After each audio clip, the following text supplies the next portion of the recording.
Бүгүн улуттук инновациялык экосистеманы курууда университеттердин ролу темасында өтүп жаткан ректорлордун дүйнөлүк форумунун алкагында Хусейин Карасаев атындагы Бишкек мамлекеттик университетинде Экспо 2022 эл аралык билим берүү көргөзмөсү болуп өттү.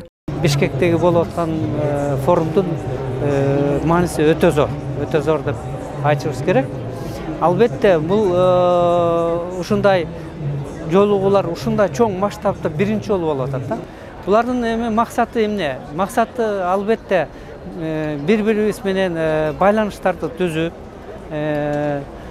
жаңы программалар менен алмашып, келечекте пландарды түзүп, чогуу изилдөө жөнүндө ушундай багытта тажрыйба алмашуу. Келечекте кандай иш алып барабыз дегенде. Азыр биздин жетекчилерибиз, ректорлорубуз бири-бири менен келишим түзүп аткан жагдайлар болуп атат.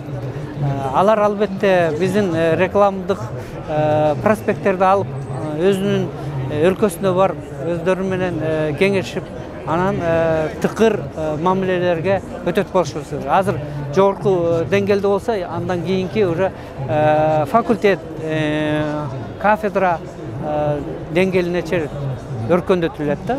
Ошонун баары тең албетте биздин жаштардын жакшы заманбап билимге ээ болгонго мүмкүнчүлүк түзөт да.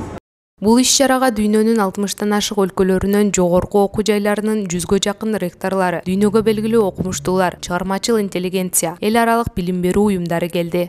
Бүгүнкү жолугушуубуздун өзгөчө жагы мунун көп тармактуулугу: экология, экономика, билим берүү, социалдык, маданий, айрым учурларда улуттук мамилелер, дээрлик, ушул Орто Азияда калыптанып келе жаткан акыркы илим жаатындагы саясаттын кызуу талкууга алынып, анын илим аянтчасында жүрүп атышы бул эң жакшы нышандардын бири деп эсептейбиз. Ошондой эле бүгүнкү 2022 жылкы Кыргызстанда өтүп жаткан университеттердин жетекчилеринин форумуна чоң ийгилик каалап, кыргыз үчүн, кыргыз өлкөбүздүн билим жаатында чоң жаңылыктарды алып келди деп эсептесек болот жана аябай кубанабыз. Ишиңиздерге ийгилик каалайбыз. Бул көргөзмөдө Кыргызстандын 30 алдыңкы жогорку окуу жайларынын экспозициясы көргөзүлдү. Анда кыргыз студенттеринин ийгиликтерин чагылдыруу тематикасына жараша бөлүнүп коюлган. Айталы этно бөлүктө боз үйдүн ичинде атайын териден, жүндөн, жыгачтан кооздоп жасалган буюмдар жана улуттук аспаптар коюлду. Асель Романкул кызы, Наргиза Козубаева, Кыргыз туусу басма үйү.